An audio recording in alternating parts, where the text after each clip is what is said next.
Aloha, YouTube friends! You probably don't know, but Mrs. Tiki Envy is a 4th grade teacher in our home state of California. Part of her curriculum each year is to study the history of California and the California missions. In the summer of 2024, we went on a road trip and visited each of California's 21 missions, plus Fort Ross. We learned about the native peoples, the Spanish soldiers, and Father Junipero Serra and his priests. In between, we stayed at some of our favorite campsites, and we enjoyed a few tiki bars. We called it our Priests and Pagans tour. We hope you enjoy this video remembrance of our journey.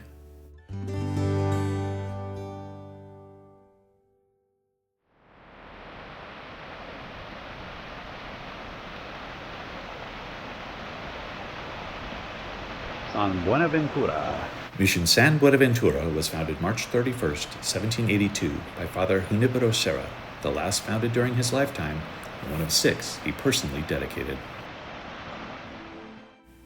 When San Buenaventura was founded, there were 4 missions in the north: Mission Carmel, San Antonio de Padua, San Luis Obispo, and Santa Clara. And there were 3 missions in the south: Mission San Gabriel, San Juan Capistrano, and San Diego. The fathers feared a revolt by the Native Americans in the middle of the state, and so San Buenaventura was begun.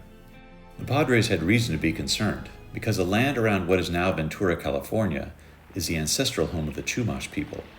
Of all the tribes the Spanish Padres encountered, the Chumash were the most advanced. The Chumash once numbered in the tens of thousands and lived along the coast from Malibu to Paso Robles.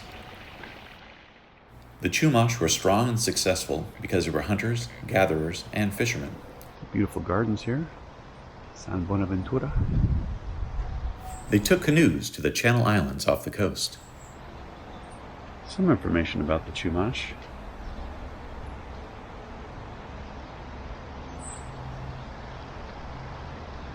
Journey. Father Serra was having difficulty walking through mud. Members of the Chumash tribe traveling with him see his problem, and without even being asked, they lift him onto their own shoulders. The Chumash were skilled at making baskets and blankets. The museum's audio demonstrates how the history of the Chumash is told, mostly as it relates to Father Serra. Any mention of the violent revolt of the Chumash against the Spanish in 1812 is entirely omitted. Unique to San Buenaventura are these 2 wooden bells. It's the only mission to have them, and they are rung, or were only rung, during Holy Week. But if we go around the back, you can see they probably are not rung too much anymore. Pretty fascinating though. The mission's first church building was destroyed by fire. According to the visitor's brochure, the construction of a second building was abandoned because, quote, the door gave way. In 1792, work was in progress on the present church, and the quadrangle, which enclosed the mission's plaza, was completed. Of all of this, it was San Buenaventura. The only part that's still left is the church building right here that we're in. The rest of this quadrangle is all gone now. There's stores and shops along Main Street in Ventura.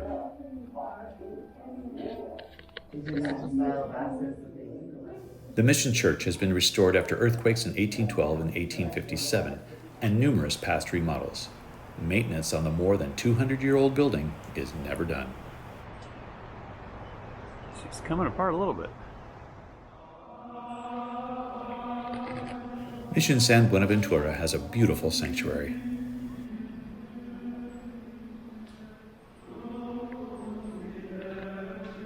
This image of Father Serra greets you upon entering.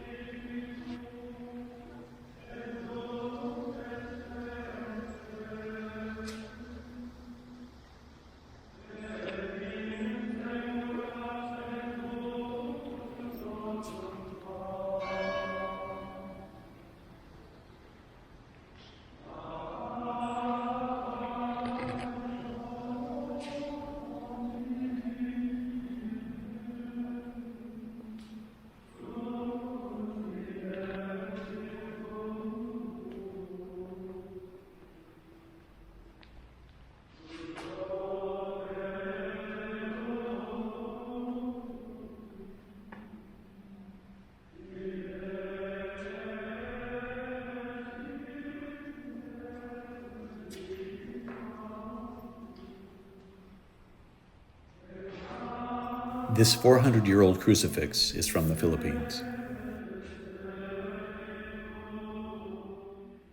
In the center, above the tabernacle, is Saint Bonaventure, patron saint of the church from the 13th century. He's a Franciscan bishop, cardinal, scholastic theologian, and philosopher. His head was found to be incorrupt. Only his arm remains after his body was burned by the Huguenots. June 9th, 2020, Pope Francis made Mission San Buenaventura a minor basilica. The Pope's colors, because this is a minor basilica.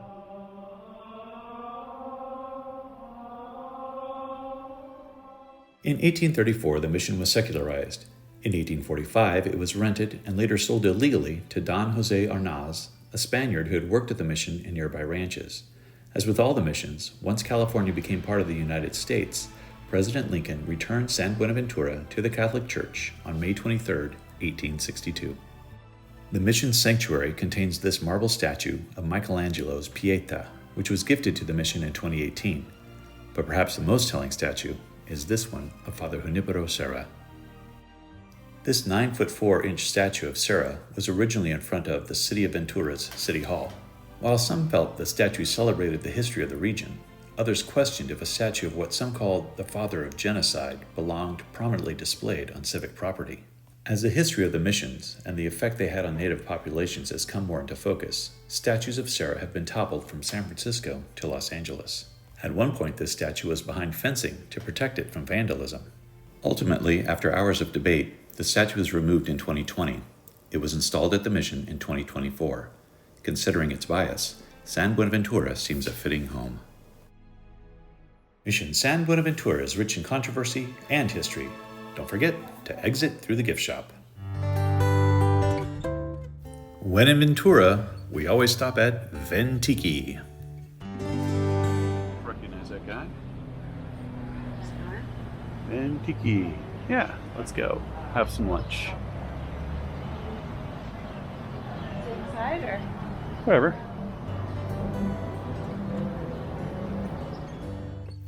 Tiki is one of our favorite tiki bars, and we've been coming here for years. But you have to be careful.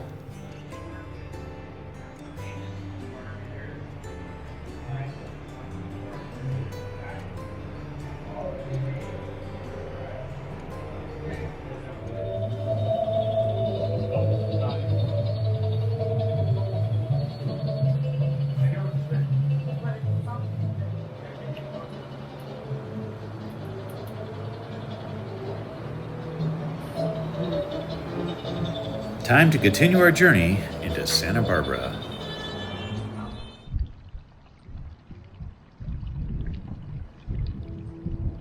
Mission Santa Barbara was founded December 4th, 1786 by Father Lawson and became the headquarters of all the missions.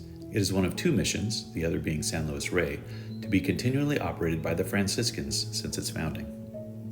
Mission Santa Barbara is the namesake of both the city and county of Santa Barbara. The mission is named after Saint Barbara, a little girl who was beheaded by her own father for following her Christian faith.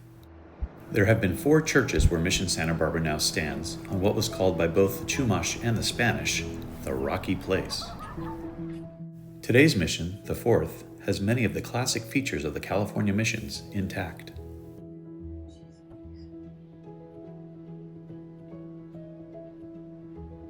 These include long porticos,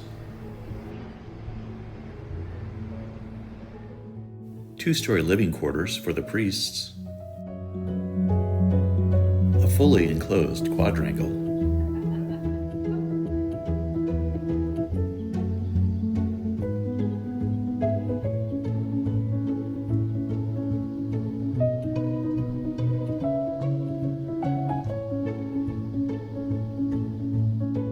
and of course, its beautiful church.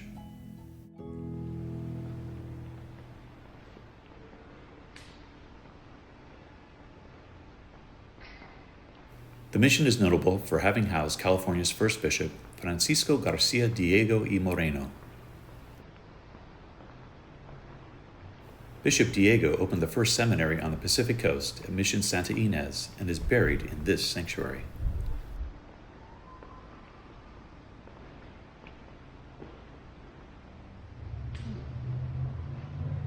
statues on the altar were brought from Mexico. In the church's rear alcoves are these striking statues: St. Francis and St. Clare of Assisi on one side, and Jesus and Mary Magdalene on the other. The ceiling of the sanctuary is unique because of these wooden rosettes and stars. Chumash artist Juan Pacifico, who was baptized at the mission in 1797, is believed to have painted these decorations with paint made from urine, the flesh of tuna, and egg whites. Originally, only the Chumash attended church in the mission, and the soldiers attended in town at the Presidio, but in 1850, it became the center of worship for all. The church was rebuilt between 1812 and 1820 due to earthquakes. The Chumash were expert stonemasons. St. Barbara and Charity. They created these three statues of Hope, St. Barbara, and Charity, which were originally above the entrance to the church. In 1925, the mission was restored again, and this man, Father Zephyrin Engelhardt, shown here around 1920, wrote and published books out of the mission, including The Missions and The Missions and Missionaries in California.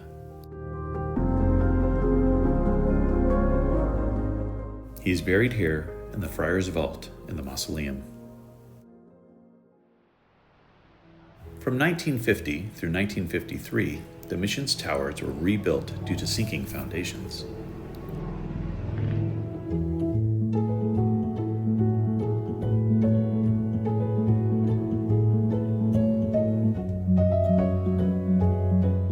It should be noted that originally the mission was built with one tower. The second was added in 1831. 6 bells, similar to these, hang in the towers. Each is dedicated to a saint. During the Chumash Revolt of 1824, the mission was seized and looted. Soldiers were disarmed, 2 were wounded, and the Chumash sent them back to the Presidio. Troops from the Presidio returned, and there was an indecisive battle. After the battle, many Chumash retreated to the east sides of the Channel Islands via their canoes. The Spanish realized that the mission could not continue without the natives, and so a pardon deal was brokered. A military expedition went out to return the neophytes, and they were marched back to the mission by the Spanish leather-jacket soldiers. There are about 4,000 Chumash and other early residents buried in the Mission Santa Barbara graveyard.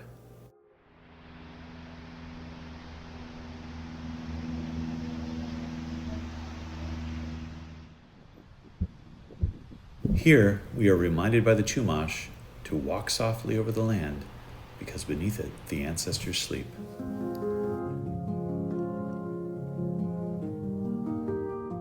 Many of the Chumash buried here died of diseases brought to them by the Spanish missionaries, for which they had no immunity. Of these, perhaps none are as well known as Juana Maria.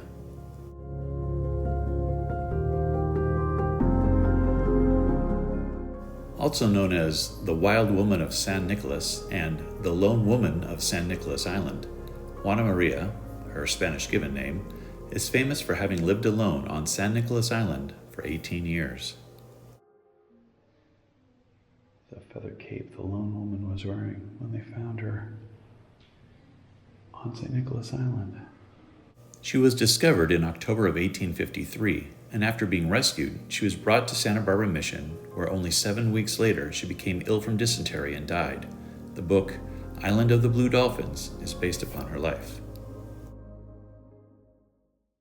As with all the missions, in 1834, Mission Santa Barbara was secularized. It became an apostolic college from 1854 to 1885. It is the first institution of higher learning in Santa Barbara and an outstanding mission to visit. Santa Barbara gift shop. Be sure to exit through the gift shop. Since the Bolas Travel Trailer showroom is in Santa Barbara, we thought we'd stop in for a look. Built Spirit Cities was a real engineer, designer engineer. And the sales guy was the guy from Airstream. This is the Endless Highway model for $173,000. Actual units. And so then when Holly was going to go back, started worried about the work. We can put it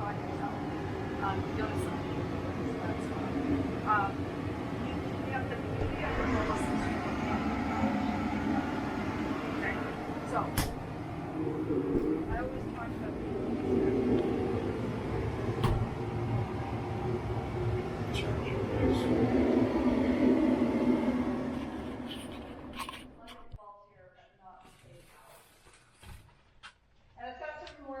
The Volterra. Super nice. Oh my gosh, the leather is like butter. This one was over $200,000. I don't know what's up until you're like, no, here's all of it. No, here's one. So. I really like this. Well, it makes a lot of sense for a couple reasons. You'll notice that it also. And this was the Rivet model, a bargain at only $138,000.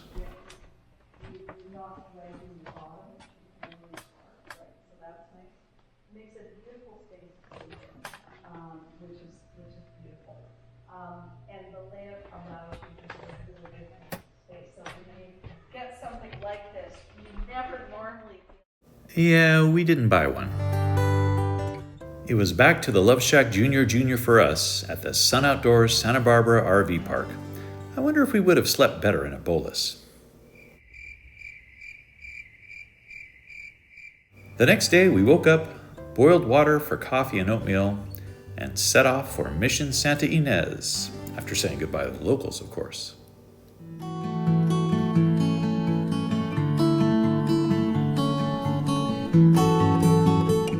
Mission Santa Ynez, the Mission of the Passes, was founded September 17, 1804 by Father Estefan Tapis and is the 19th of the 21 California missions.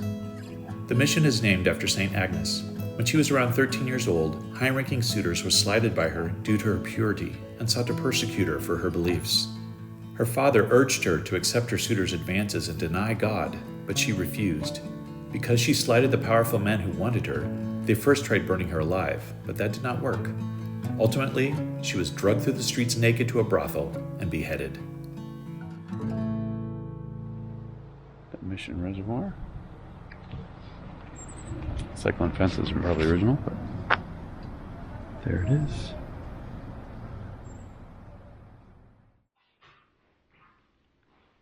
All right, here we are, Santa Ynez. This is what it looked like before. Actually, this one still looks a lot like this.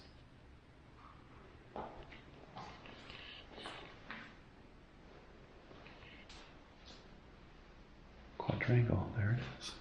In addition to the 1805 reservoir we just saw, Joseph Chapman, an early member of the pirate crew of Hippolyte Bouchard, who attacked the mission in San Diego and Santa Barbara, we've met him in previous videos, oversaw the construction of a fulling mill at Santa Ynez for the processing of wool. Mission Santa Ynez, along with Mission Santa Barbara, was one of the sites of the Chumash Revolt of 1824, when the neophytes protested their treatment by the Spanish guards. When active, this sanctuary would have only been used by the neophytes for worship. Non-Native Americans would have attended Mass in the Friars' Chapel. Today, the sanctuary contains many beautiful sacred statues.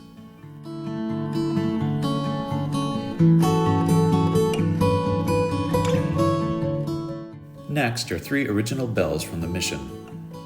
This is the Ave Maria Purissima 1807 bell, which was cast in Peru and originally hung in the Mission Purissima Tower. Next is the San Juan Baptista bell. It is the oldest bell and was cast in 1803. Finally is the Manuel Vargas bell, which was cast in 1817. This is a children's bell because the weight at the top is equal to the weight of the bell so that it can be easily spun by a child. And speaking of children, here you can see the imprint of a child's footprint, which was left in this adobe floor tile when it was curing about 200 years ago. Mission Santa Ynez is known for the history of its music. The mission once boasted a Chumash choir and band.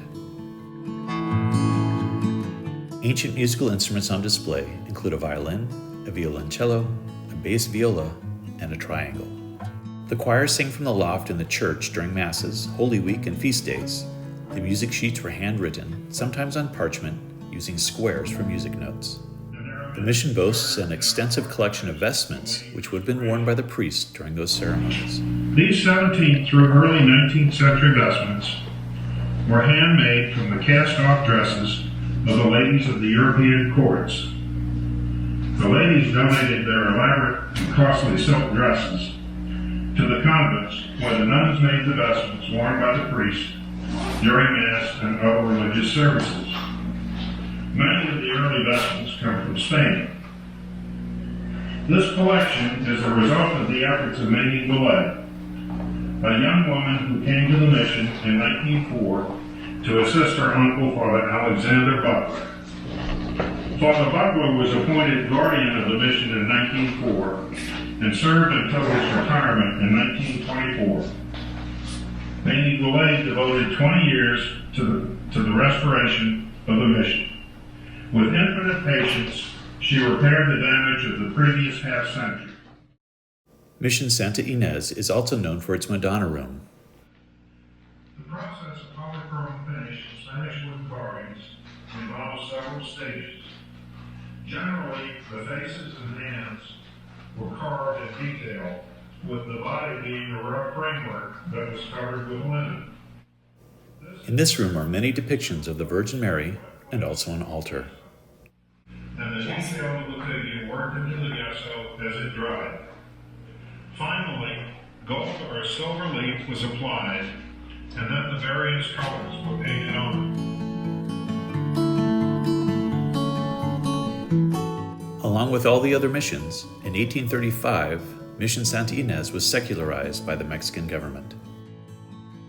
Walking past the Puerta Sancta of Santa Ynez takes us out through the church graveyard. In the graveyard is another important piece of history for the state of California. In 1844, the Mexican governor of Alta California granted 34,499 acres to the College of Our Lady of Refuge of Sinners. It was the first seminary school in California. The asphalt floor left behind is all that remains of the building, which was abandoned in 1881. It had 2 stories, with the lower floor devoted to classrooms and the upper floor used for the dormitory. At one time, the adobe structure was 120 feet long and 50 feet wide. The original 19th century arch. Long before the school was built, most of the original church was destroyed in California's 1812 earthquake. It has obviously since been rebuilt, but maintaining the mission is an ongoing project at each site.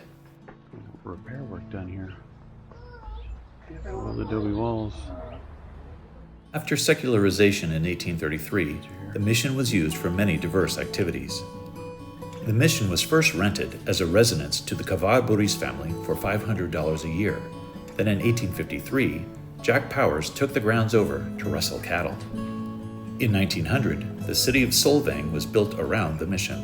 Restoration of the mission began in 1904, and the mission is now one of the oldest surviving structures in California. And as always, be sure to exit through the gift shop.